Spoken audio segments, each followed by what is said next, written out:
Kegiatan plotting WHO Growth Chart oleh kader Posyandu dilakukan untuk dapat mengetahui status gizi balita dilihat dari 3 indikator, yakni yang pertama berat badan menurut umur untuk melihat apakah balita memiliki berat badan normal, resiko lebih, atau kurang. Indikator yang kedua yakni tinggi atau panjang badan menurut umur untuk melihat apakah balita memiliki status gizi stunting, normal, atau tinggi. Kemudian dilihat dari indikator yang ketiga yakni berat badan menurut tinggi badan atau panjang badan untuk mengetahui apakah balita memiliki status gizi buruk, gizi kurang, normal, atau obesitas. Sama halnya dengan lembar KMS, grafik WHO Growth Chart juga dibedakan berdasarkan jenis kelamin. Grafik WHO Growth Chart memiliki beberapa bagian-bagian di dalamnya. Pada grafik indikator berat badan per umur dan tinggi badan per umur, garis mendatar merupakan penanda umur balita. Sedangkan garis tegak di sisi kiri merupakan penanda berat badan atau panjang badan serta tinggi badan. Sedangkan pada grafik WHO Growth Chart, indikator berat badan menurut tinggi badan, garis mendatar merupakan penanda panjang badan atau tinggi badan balita. Sedangkan garis tegak di sisi kiri grafik merupakan penanda berat badan balita. Bagian selanjutnya di dalam grafik WHO Growth Chart yakni garis tegak di bagian kanan, yang merupakan area nilai Z-score sebagai penentu status gizi balita berdasarkan nilai ambang batas. Untuk dapat menentukan status gizi anak, terdapat nilai ambang batas yang telah ditetapkan oleh Kementerian Kesehatan Republik Indonesia berdasarkan Peraturan Menteri Kesehatan Nomor 2 Tahun 2020 tentang Standar Antropometri. Di dalam peraturan tersebut, masing-masing indikator, yakni berat badan menurut umur, kemudian tinggi badan menurut umur, dan berat badan menurut tinggi badan, memiliki nilai ambang batas masing-masing sebagai berikut.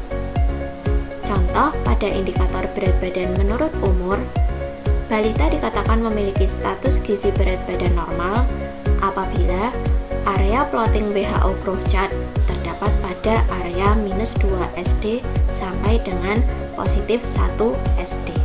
Selanjutnya, kita akan mempelajari langkah-langkah dalam melakukan plotting WHO Growth Chart. Langkah yang pertama yakni kader Posyandu memilih kurva atau grafik WHO Growth Chart sesuai jenis kelamin balita. Kemudian yang kedua, kader Posyandu memilih lembar grafik WHO Growth Chart yang akan digunakan sesuai dengan kebutuhan indikator status gizi yang akan dicari. Apakah akan menggunakan grafik berat badan menurut umur, tinggi badan menurut umur, atau berat badan menurut tinggi badan. Setelah menentukan grafik WHO Growth Chart yang akan digunakan, kader Posyandu melakukan langkah ketiga yakni membuat titik temu antara komponen yang ada di garis mendatar grafik dengan garis tegak di sisi kiri. Hal ini dilakukan untuk menentukan status gizi balita sesuai indikator yang akan dicari. Setelah titik temu dibuat, kader Posyandu mengurutkan titik tersebut menuju garis tegak di sisi kanan grafik untuk melihat area nilai ambang batas. Setelah diperoleh area nilai ambang batas, kader Posyandu melakukan langkah yang kelima yakni menggunakan tabel nilai ambang batas untuk menentukan status gizi.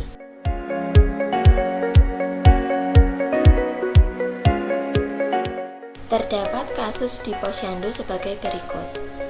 Anak bayu berjenis kelamin laki-laki, berusia 1 tahun 8 bulan, memiliki berat badan 10 kg dan panjang badan 78 cm.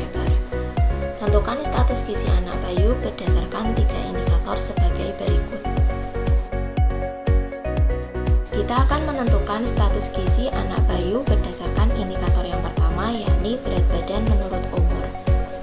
Diketahui anak bayu berjenis kelamin laki-laki sehingga grafik WHO Growth Chart yang digunakan yakni berwarna biru muda dengan berat badan 10 kg dan umur 1 tahun 8 bulan. Sehingga kader membuat titik temu dan diperoleh gambaran sebagai berikut. Dari titik temu yang sudah dibuat, Kader Posyandu mengurutkan ke arah sisi kanan grafik untuk melihat area nilai ambang batas. Dari kasus tersebut diperoleh area nilai ambang batas yakni terletak di antara 0 sampai minus 2 SD. Dengan bantuan tabel nilai ambang batas, diketahui area nilai ambang batas status gizi anak bayu terletak di dalam area minus 2 standar deviasi sampai positif 1 standar deviasi. Sehingga berdasarkan indikator berat badan menurut umur, anak bayu memiliki status gizi berat badan normal. Selanjutnya yakni menentukan status gizi anak bayu berdasarkan indikator panjang badan atau tinggi badan menurut umur. Diperoleh data yakni anak bayu berusia 1 tahun 8 bulan dengan tinggi badan 78 cm. Kader Posyandu membuat titik temu antara umur anak bayu yang ada di garis mendatar dengan panjang badan atau tinggi badan yang ada di garis tegak. Setelah diperoleh titik temu, Kader Posyandu mengurutkan ke sisi kanan grafik untuk melihat area nilai ambang batas status gizi.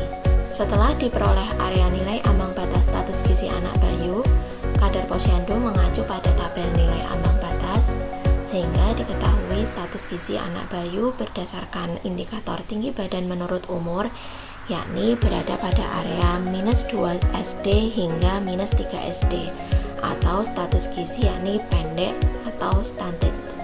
Selanjutnya kita akan menentukan status gizi anak bayu berdasarkan indikator berat badan menurut panjang badan atau tinggi badan.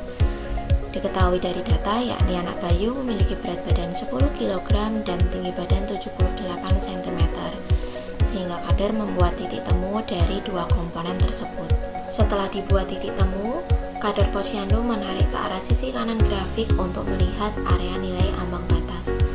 Diketahui area nilai ambang batas yakni berada di antara positif 1 SD hingga minus 2 SD. Dengan bantuan tabel nilai ambang batas, diketahui status gizi anak bayu berada pada area yakni minus 2 SD sampai dengan 1 SD, yang berarti status gizi anak bayu menurut indikator berat badan menurut panjang badan atau tinggi badan yakni status gizi baik atau normal.